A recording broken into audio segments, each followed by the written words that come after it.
Welcome to Dallas. This site is packed.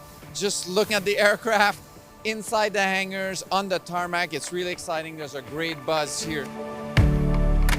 Today is a big day for us. Mr. Éric Martel is coming to visit us.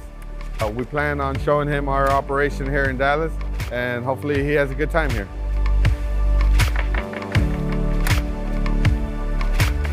The future of Bombardier is endless at this facility because we're able to grow. We're able to bring in a lot of aircraft. It's nice to have people in line trying to get into the facility to have maintenance done. Éric Martel visiting us, it's very good. It shows that he wants to get to know his employees. So it's a very good thing. We just finished here in Dallas. Wonderful. There were 10 planes on the ramp. Very, very busy service center. We'll see you at the next site.